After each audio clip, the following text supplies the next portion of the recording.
Most Maori had welcomed European settlers when they first encountered them.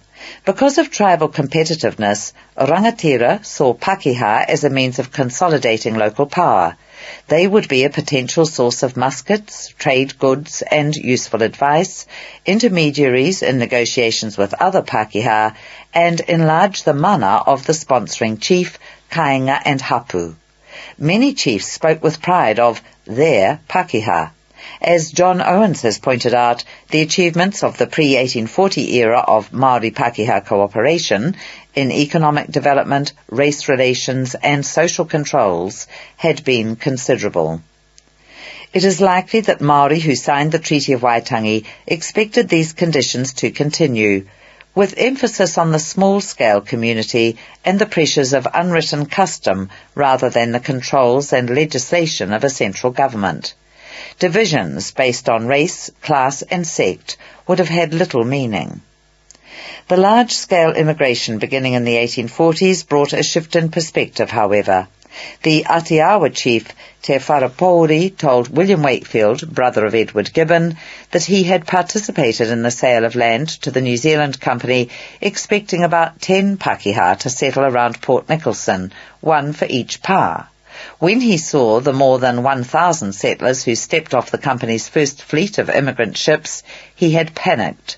The spectacle would have seemed like an invasion of extraterrestrials. It was beyond anything that Wharapouri had imagined.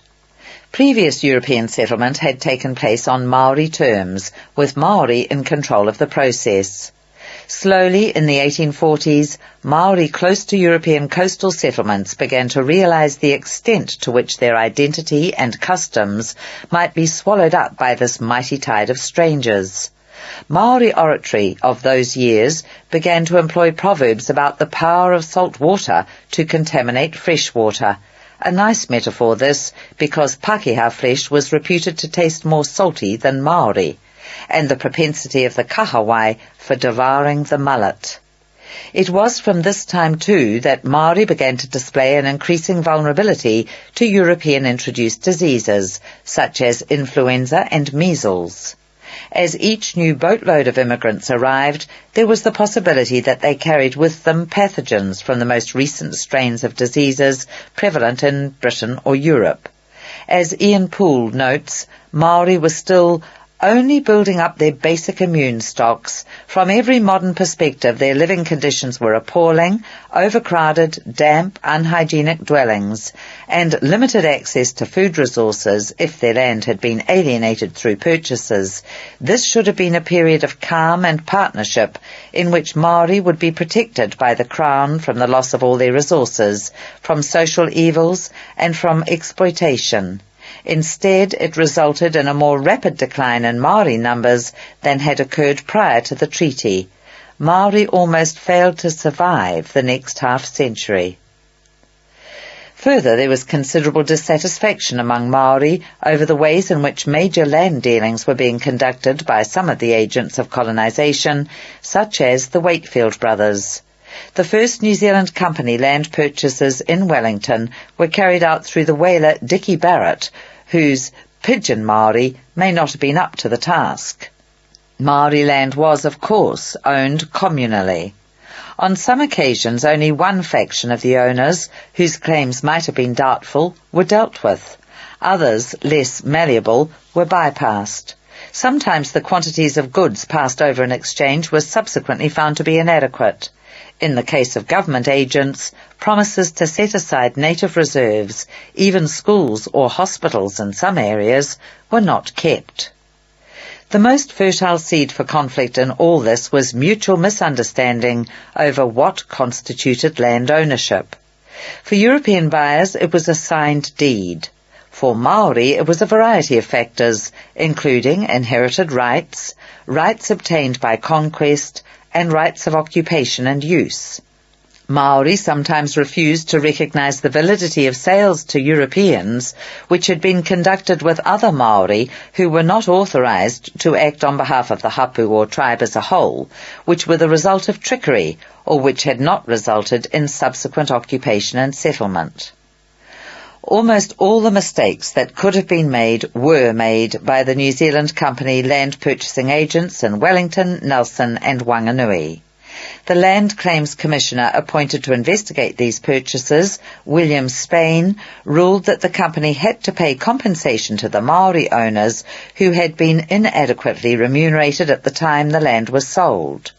Spain was assisted by George Clark Jr., the Governor's sub-protector of Aborigines, who was especially critical of the way in which the company had carried out those dealings and submitted that it ought to pay an additional £1,500 for the Wellington purchases, a demand that William Wakefield ignored. Wellington Maori did not want additional remuneration. Their argument was that large parts of the land claimed by the company had never in fact been sold. Footnote, upheld by the Waitangi Tribunal in 2003. Returning to the text.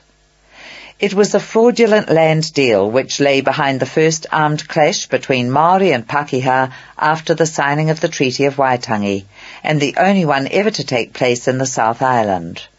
The major player again was the New Zealand Company. Captain Arthur Wakefield held a false deed to land in the Wairau Valley on the southern side of Cook Strait. He had bought it from the widow of a whaler who claimed in turn to have bought the land from Te Rauparaha of Ngati Toa. When a group of Nelson settlers, including Wakefield, attempted to clear Maori off the land in June 1843, fighting broke out, and 30 Europeans were killed, along with about half a dozen Maori.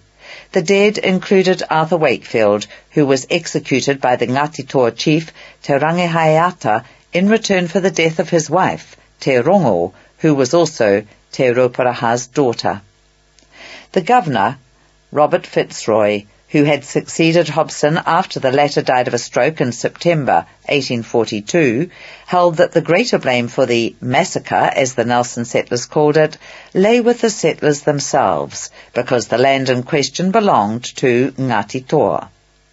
The anger and contempt of Wellington colonists at this verdict turned to fear when Te Rauparaha and his nephew, Te Rangihaiata, moved back to the northern side of Cook Strait to build and occupy a new pa at Plimmerton.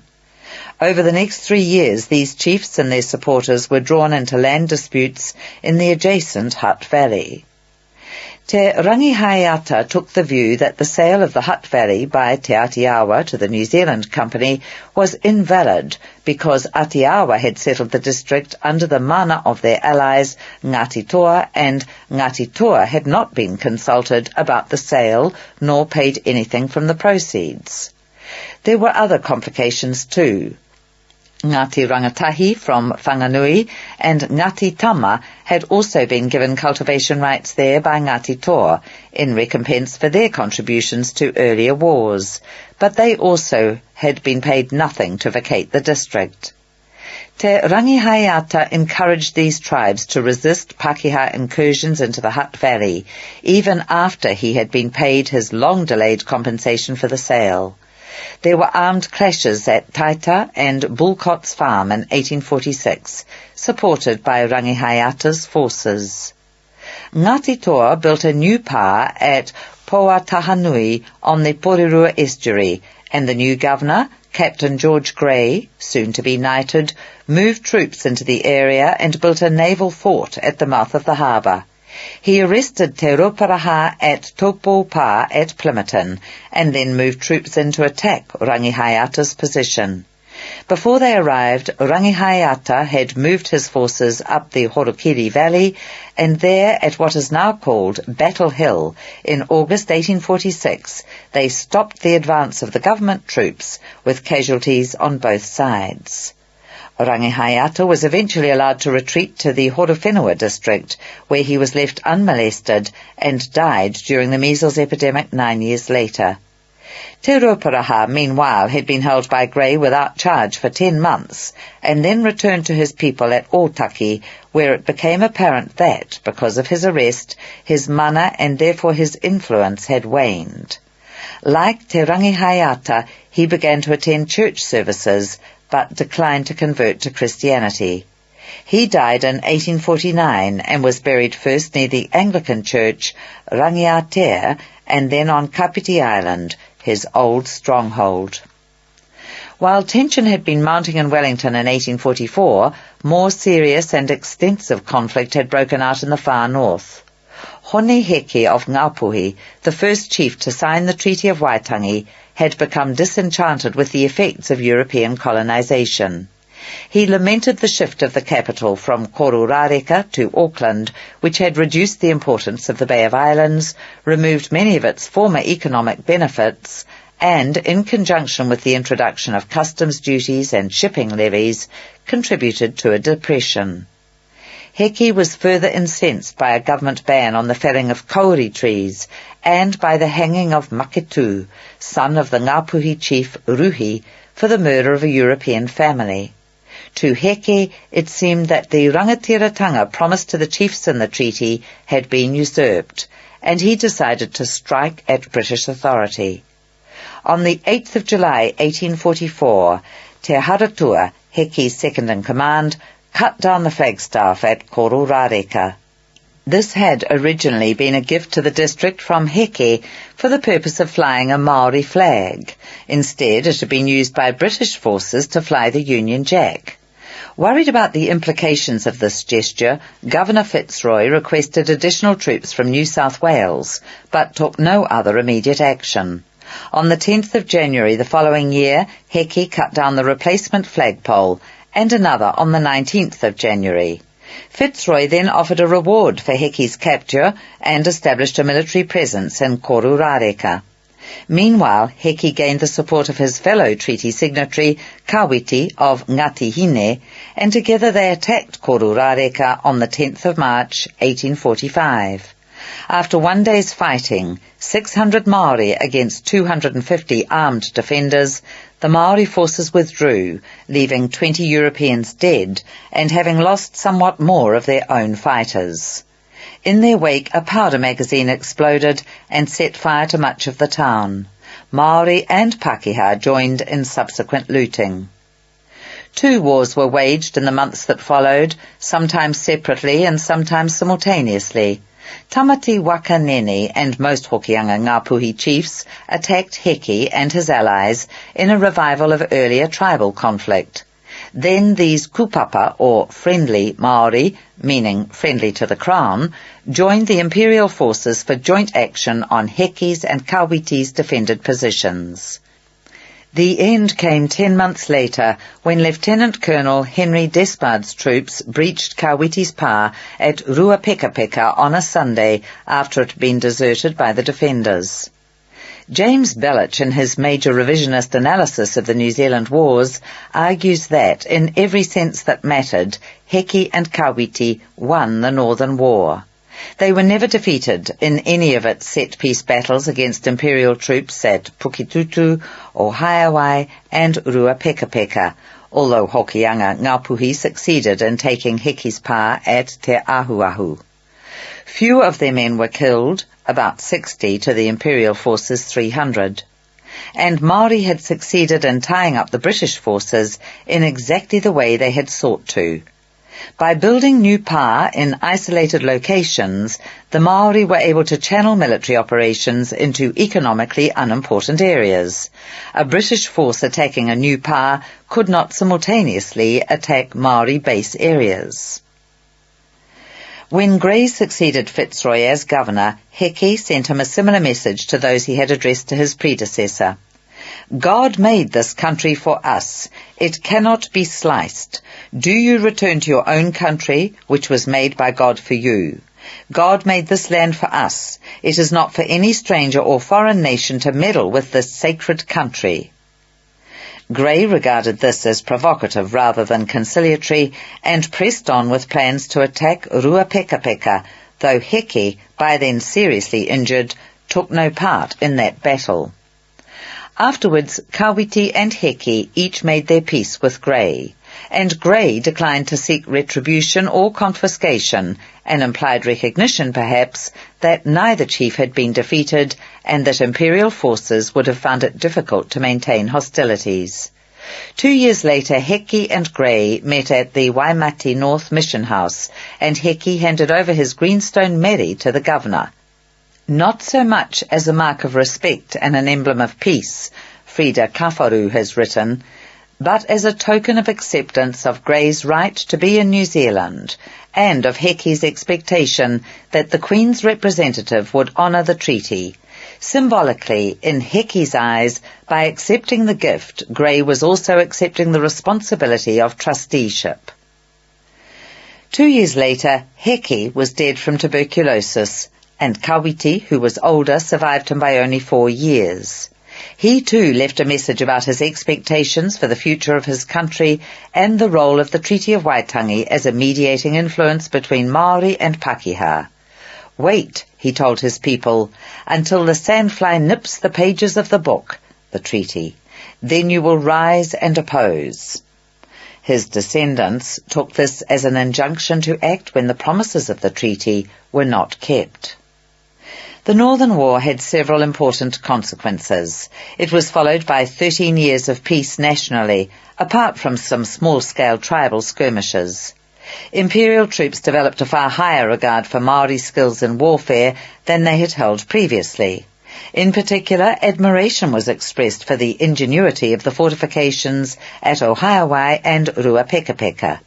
In the space of around 30 years, Maori had developed their power from strongholds designed to withstand physical attack with hand-to-hand weapons, to those designed to withstand attack by muskets, then cannon, and finally to enable virtual trench warfare.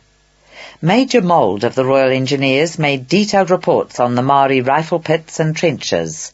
The effect of those reports was seen in the use of trench warfare in the Crimea in 1853, and of course even more so in World War I, where the machine gun made underground defences a necessity.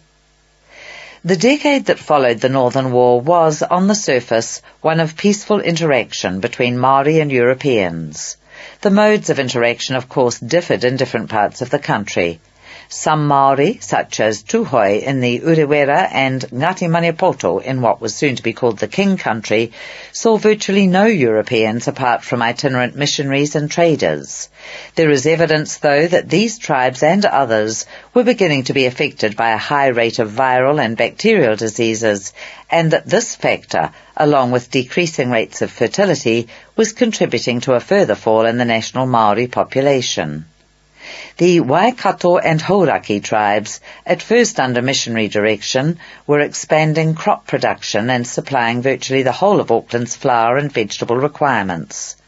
Some Tainui tribes began to export produce to Australia at this time out of the ports of Auckland and Kawhia. Chatham Islands Maori, too, helped by the fact that no one had, as yet, compelled them to release their Moriori slaves, were exporting potatoes to the United States.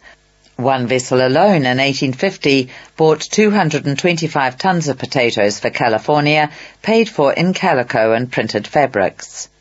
Missionaries were expressing the hope that, provided Maori eventually developed immunity to European diseases, the race had a bright future as an entrepreneurial people who could both support themselves agriculturally and earn a surplus to the benefit of cultural and community activities.